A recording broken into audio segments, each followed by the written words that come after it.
बिस्मिल्लाहिर्रहमानिर्रहीम। एजाज़ अली इन्वायरमेंटलिस्ट ताल्लुक़ तरिशिंग अस्टोर से। तो मैं सिर्फ इन्वायरमेंट और क्लाइमेट चेंज को ज़रा लिंक करूँगा टेक्निकली अपने गांव के हवाले से, अस्टोर तरिशिंग के हवाले से। तो जैसा कि आप सबको जानते हैं कि आजकल बर्निंग क्वेश्चन है, क्लाइमेट चेंज हो रहा है कि सारी दुनिया में, वर्ल्ड लेवल पे, लोकली और इंटरनेशनली।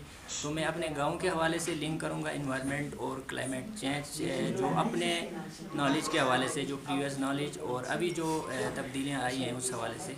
ये कि एक ज़माने में इस तरह हुआ करता था कि जब हम छोटे हुआ करते थे उस टाइम पे मतलब स्नो फॉलिंग हो रही थी, बर्फ़ पड़ रही होती थी, हमारे जो मकान वगैरह होते थे उनके उस लेवल तक पहुंच रही होती थी। लेकिन ग्लेशियर्स भी इतने सारे, बहुत सारे हुआ करते थे, लेकिन आजकल वो सारे ख़त्म हुए हैं। और फॉरेस्ट और एरिया, फॉरेस्ट का और इतना ज़्यादा हुआ करता था, वाइल्ड लाइफ बहुत सारी हुआ करती थी, वो सब ख़त्म हो गई हैं। यानी कि इसकी बहुत सारी रीज़न्स हैं। उसमें सबसे बड़ा रीज़न ये है कि डिफॉरेस्टेशन, यानी कि फ़ॉरेस्ट टोटली डिग्रेड हो रहा है, डिग्रेडेशन हो रही है। जितने भी फॉरेस्ट एरिया है वो ख़त्म हो चुका है। जैसा कि इसका लिंक होता है फॉरेस्ट का डायरेक्ट जो है बारिश के साथ, इसका लिंक होता है रेन के साथ।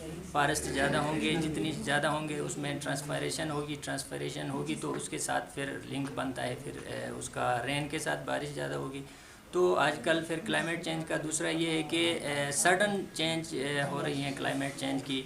जैसा कि आप सब जानते हैं कि अचानक फॉर एग्ज़ाम्पल पिछले ज़माने में इस तरह हुआ करता था कि फ़िक्स्ड सीज़न हुआ करते थे, जैसे कि बर्फ़बारी हुआ करती थी नवंबर में या दिसंबर में। लेकिन आजकल इस तरह होता है कि शिफ्ट हो गया है क्लाइमेट बिल्कुल। जो नवंबर और दिसंबर में हो रही थी वो बारिश और जो बर्फ़बारी हो रही थी वो अब जाके मार्च में हो रही होती है, या जाके फिर कभी कभार इस तरह भी हुआ है कि जून में भी इस किस्म की सडन जो हो गई है, रेनिंग हो गई है।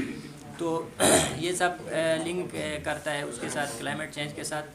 फिर इस तरह हुआ है कि बहुत सारा इसके नेगेटिव इम्पैक्ट्स भी हो रहे हैं वहाँ के कम्युनिटी पे, वाइल्ड लाइफ वहाँ की वो ख़त्म हो रही है। इसके अलावा डायरेक्टली उसका इम्पेक्ट पड़ता है वहाँ की इकोनॉमी पे, और वहाँ की जो कम्युनिटी है उन पे भी नेगेटिव इम्पेक्ट्स पड़ रहे हैं, इंफ्रास्ट्रक्चर पे। फिर यहाँ तक भी चांसेस हैं कि वहाँ की कम्युनिटी जो है टोटली वहाँ से माइग्रेट हो सकती है इन फ्यूचर, अगर इन कंडीशन को इस पे गौर न किया गया तो फ्यूचर में इस तरह हो सकता है कि वहाँ की जो कम्युनिटी है टोटली वहाँ से माइग्रेट हो सकती है। वाइल्ड लाइफ तो ऑलरेडी वहाँ से तकरीबन ख़त्म हो चुकी हैं, बहुत सारे एनिमल एक्सटिंक्ट हो चुके हैं और बहुत सारे वो इंडेंजर्ड हैं और वो ख़त्म होने के करीब हैं। तो इस हवाले से क्लाइमेट चेंज के हवाले से मैं ये कहना चाहूँगा कि वहाँ की कम्युनिटी को ज़्यादा से ज़्यादा अवेयरनेस देने की ज़रूरत है। स्पेशली वहाँ की जो लोकल कम्युनिटी है उसको बुनियादी तौर पर वहाँ की कम्युनिटी को अवेयरनेस दिया जाए। और इसके अलावा बहुत सारी अपॉर्चुनिटीज़ भी हैं जो गांव लेवल पे उसको इन्हांस किया जा सकता है वहाँ की इकोनॉमी को। जैसे वहाँ की जो आसार कदीमा हैं या इस किस्म की चीज़ें हैं, जैसे वहाँ पर एक शिकार एक मशहूर है, वहाँ पे इस किस्म की चीज़ें हैं, उसको प्रिजर्व करने की ज़रूरत है। और दूसरी जो लोकल प्रोडक्ट्स हैं वहाँ की कम्युनिटी और स्पेशली जो फ़ीमेल है वहाँ की, उनको अवेयरनेस करके उनको टेक्निकल और स्किल्ड और ट्रेनिंग वगैरह करवा के वहाँ की जो लोकल प्रोडक्ट्स हैं, जो स्वेटर वगैरह बनाते हैं या दूसरी चीज़ें बनाते हैं, उनको लोकल और इंटरनेशनल मार्केट में उनको इंट्रोड्यूस करा सकते हैं। उससे न सिर्फ वहाँ की कम्युनिटी की इकोनॉमी बिल्ड होगी बल्कि वहाँ पे इंटरनेशनल और नेशनल लेवल पे टूरिज़म भी अट्रैक्शन वहाँ हो सकती है, क्योंकि वहाँ पे वैसे भी टूरिस्ट के हवाले से बहुत सारे पोटेंशियल्स हैं। नांगा पर्वत सेकंड हाईएस्ट माउंटेन पीक जो पाकिस्तान में है वो तरिशिंग में फॉल करता है, इस वजह से भी। तो साथ साथ उसके नेगेटिव इम्पैक्ट्स भी ये हो सकते हैं कि जो जितने भी टूरिस्ट वगैरह आएंगे तो उसकी वजह से इन्वायरमेंट पे इम्पैक्ट पड़ सकता है, तो उसको भी हैंडल करने की ज़रूरत है।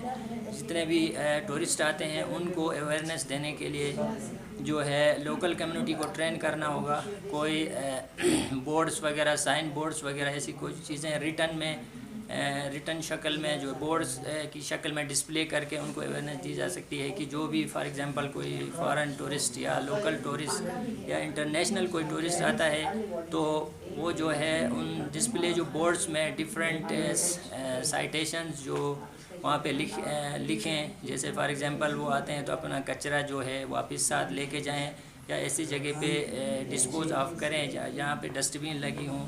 اس قسم کی چیزیں کمیونٹی کو اگر اویئرنیس دیں گے تو انشاءاللہ وہ جو ہے ٹوریزم آٹومیٹکلی بڑھے گی. اس سے ٹوریزم بڑھے گی تو آف کورس اس میں اکانومی بڑھے گی، وہاں کی کمیونٹی جو ہے اکنامکلی اسٹرانگ ہوگی، تو جو امپیکٹس ہوں گے اس کو اوور کم کرنے میں جو ہے زیادہ سے زیادہ وہ ہیلپ فل ہوگا.